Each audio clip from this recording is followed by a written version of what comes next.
নমস্কার বাঙালি, কেমন আছেন? আশা করি আপনারা সবাই খুব ভালো আছেন, খুব ভালো সময় কাটাচ্ছেন, মাছ ভাত খাচ্ছেন, আপনাদের কালচারকে খুব ভালোভাবে ফলো করছেন। রুই মাছের ঝোল, কাতলা মাছের ঝোল খেয়ে করে ভুড়ি বানিয়ে একদম সুন্দরবন দার্জিলিং ঘুরে সেই বাংলাদেশে কি হচ্ছে আমার কি, বাঙালি কালচার শেষ হয়ে যাচ্ছে। ধীরে ধীরে বাঙালি কালচার শেষ হয়ে যাচ্ছে। আর সেই জন্যই আজকের টপিকটা, এই টপিকের নাম হচ্ছে আমরা সবাই রাজা আমাদের এই রাজার রাজত্বে। রবীন্দ্রনাথ ঠাকুর মিষ্টিভাবে বলেছিল কথাটা, কিন্তু এই কথার বিশাল অন্তর্নিহিত মিনিং আছে। না, আমি একটা না লিটারেলি কালচারাল ফল দেখেছি বাংলায়। লিটারেলি আমাদের বাংলায় কালচার মানে কি? এখন আজকের দিনে কালচার মানে স্টেজে গিয়ে গান করা, অথবা ক্রিকেট খেলা, আর একটা চাকরি পেয়ে বিয়ে করে একটাই বাচ্চা পয়দা করা, কিংবা দুটো, বাস দ্যাটস ইট। আর কি কালচার আছে? আর কোনো কালচার নাই। আপনি আমাকে বলুন, আপনারা বলেন বাঙালি খাবার খুব ভালো, খুব ভালো, খুব ভালো বাঙালি খাবার, কটা বাঙালি আইটেমের নাম বলতে পারবেন? কি খান আপনারা? মাটন কষা, চিকেন কষা, আর খুব বেশি হলে বাঁধাকপির তরকারি, ফুলকপির তরকারি, মাছের ঝোল, সর্ষে দিয়ে তরকারি, এই তো গল্প শেষ। আপনি বুঝতে পারছেন আপনার খাবারের পদও কমে যাচ্ছে। বাঙালি ওয়েক আপ, ওয়েক আপ। কত কত বছর আর চাকর থাকবি? উঠুন উঠুন, সরি তুই তুকারি করছি, উঠুন। কটা আইটেম আছে আজকে আপনার থালায়? চিলি চিকেন ঢুকে যাচ্ছে, হ্যাঁ, চিকেন চাপ ঢুকে যাচ্ছে। This are not Bengali food, this are not Bengal food.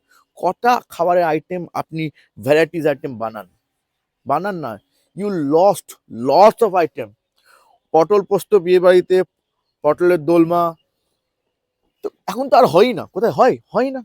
Mix paneer is not a Bengali dish, it's a Gujarati dish, তাই না? এই জিনিসগুলো আপনাদেরকে বুঝতে হবে।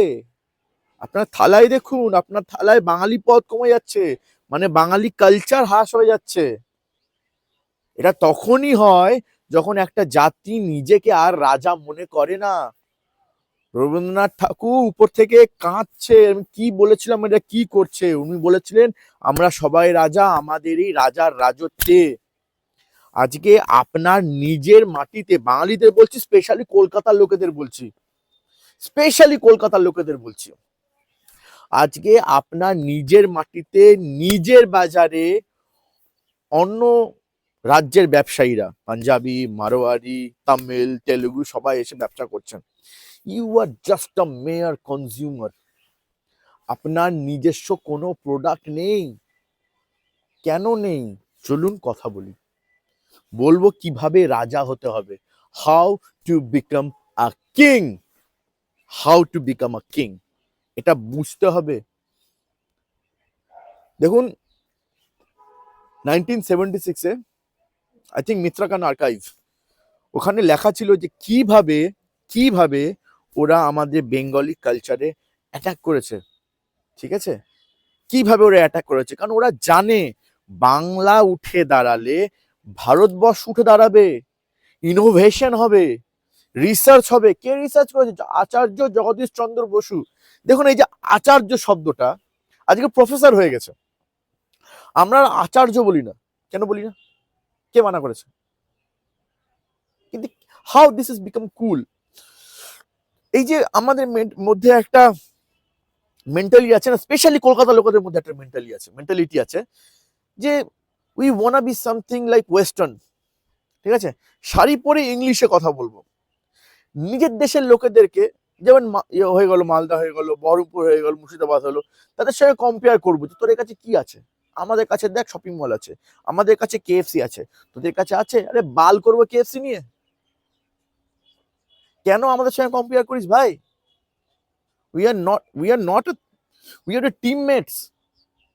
নাই তো হেল্প কর বানাতে। আমরা তোকে ক্যাপ্টেন বানিয়েছি কলকাতা, আমরা তোকে ক্যাপ্টেন বানিয়েছি আমাদের কথা বলার জন্য, আমাদের কালচার বলার জন্য, নাকি বাইরের দেশে কালচার ইনহেরিট করে আনার জন্য। একটা কোম্পানি নাই ভাই আমাদের পশ্চিমবঙ্গে, একটা বাঙালির কোম্পানি নাই। একটা বাঙালি কোম্পানি নাই। এমন কোনো ব্যাপার নাই যেখানে সাধারণ মধ্যবিত্ত ছেলে উঠে দাঁড়াবে, সেখান থেকে কোম্পানি বানাবে, তার একটা মার্কেট তৈরি হবে। যখনই কোনো বাঙালি ছেলে উঠে দাঁড়ানোর চেষ্টা করে, বাকি সব বাঙালি মিলে ওকে দাবা। ও দোকান খুলেছে, ওর দোকান থেকে মাল নিব না, ওকে বড়লোক হতে দিব না। Why this is mentality?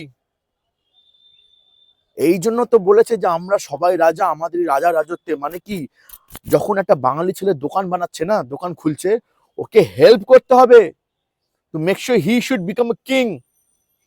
রাজা কখনো নিজের সাথীকে নিচে নামায় না রে ভাই, রাজা নিজের সাথীকে হেল্প করে আরো বড়লোক হতে। যখন আমি আমার বন্ধুদেরকে বড়লোক বানাবো না, আমি জানি একটা দুটা তিনটা লোক গাদ্দারি করবে, বড়লোক হয়ে যাবে, কথা বলবে না, এরকম করবে। কিন্তু 4 নম্বর 5 নম্বর 6 নম্বর লোক সবাই অকৃতজ্ঞ নয়, কিছু অকৃতজ্ঞ, সবাই নয়। তাই একে অপরেরটা দেখতে হবে, একে অপরের খোঁজ খবর নিতে হবে। আজকে কলকাতায় কারো বাড়ি যা ভুরু কুচকে দরজা খোলে, কি হচ্ছে, কি দরকার? What culture is this? What kind of culture is this? লোকের বাড়িতে যদি কেউ আমরা যাই, ধরুন আমি ফেস করেছি পার্সোনালি, কারো বাড়িতে হঠাৎ করে গেলাম, আমি তাকে চিনি, ভুরু কুচকে দরজা খুলছে, কি হচ্ছে, কি চাই, কি দরকার? আরে ভাই কিছু চাই না, জাস্ট কথা বলতে এসছি তোদের সাথে, কিচ্ছু না। তোর কি দিবি, তোর কাছে আছে কি?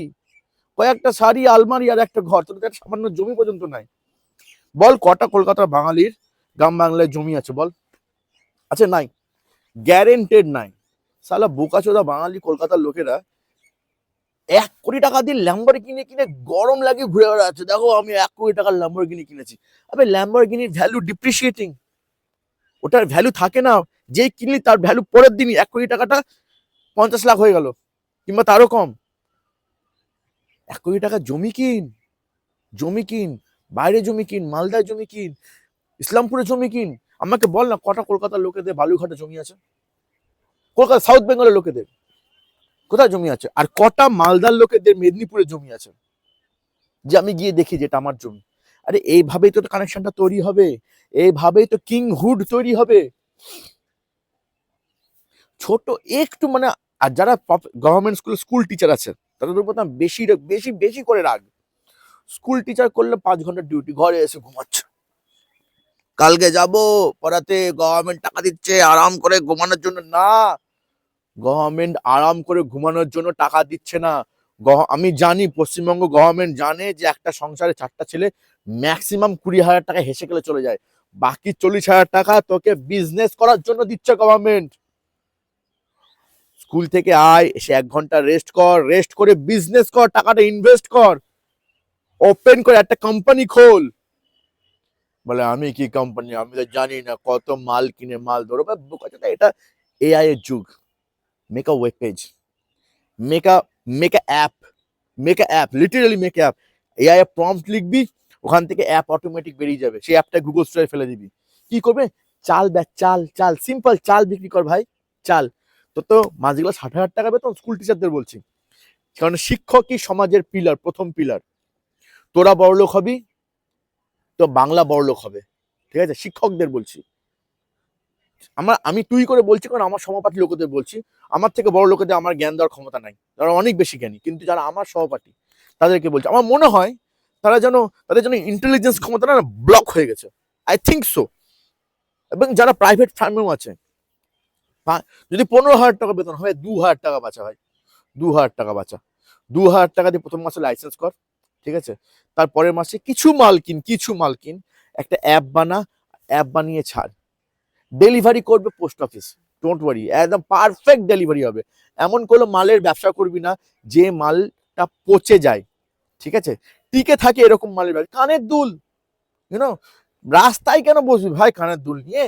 কানের দুলে স্টোর কর, ফ্লিপকার্ট অ্যামাজনে ছাড়তে থাক, দ্যাটস ইট। শনি রবিবার দিন অ্যাপ বন্ধ করে ঘুরতে বেরোবি।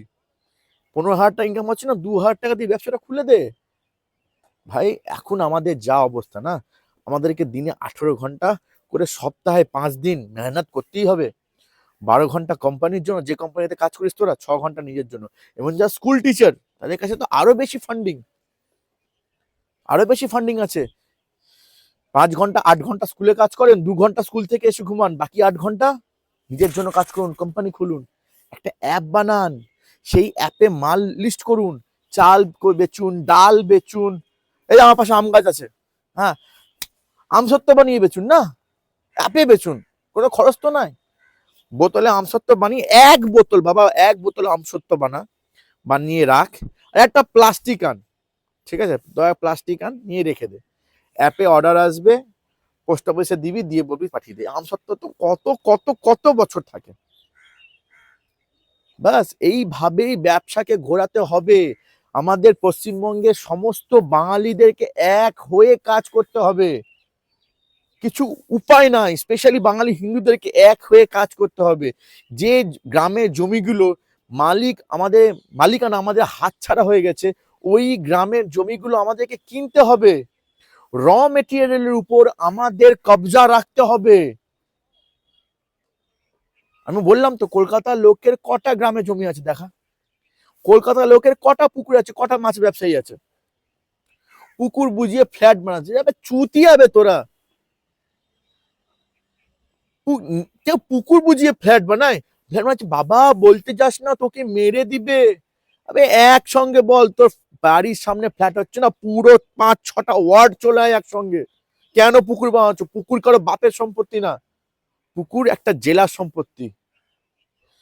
তোরা তো ডেমোক্রেসিতে আছিস, আমরা তো ডেমোক্রেসিতে আছি না, নাকি ডিক্টেটরশিপের আন্ডারে আছি? আমাদের জমির মালিক কারা? আমরা, তাই তো?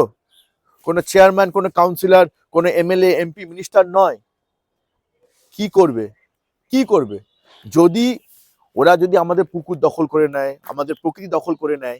কি করবে? আমি যদি উঠে দাঁড়াই, আমার এগেনস্টে কেস করবে। কি কেস করবে? শ্লীলতাহানির কেস করবে, ম্যাক্সিমাম রেপ কেস করবে। এখন রেপে তো কোনো কোনো কিছু নাই, কোনো ভিডিও তো নাই।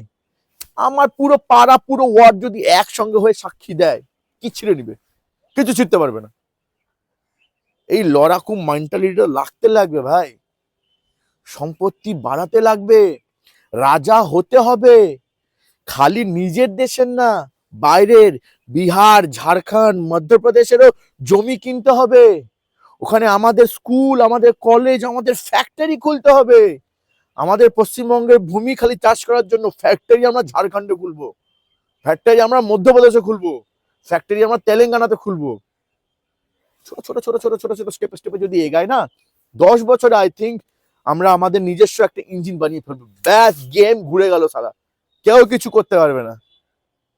আর যখনই আমরা আমাদের আমাদের যে একটা হাব বানিয়ে নিই, যেখানে আমরা জেট ইঞ্জিন, জাহাজের ইঞ্জিন, এ সমস্ত কিছু বানাতে পারি, গল্প শেষ। আর এইখানেই কালচারের উৎপত্তি হবে। খালি গান করা, অঙ্ক করা, আর নাচ করা, অ্যাক্টিং করা কালচার নয়।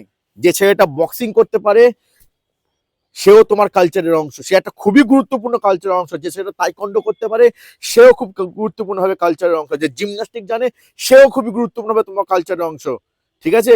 যে ভিন্ন ধরনের গল্প লেখা, সেই গল্প লেখে নাটক করে, যারা নাটক করতে হয় এখন তো কোনো এ শালা নাটক করে বে বাল বোকাচোদা, নাটক করে এরকম বলে না।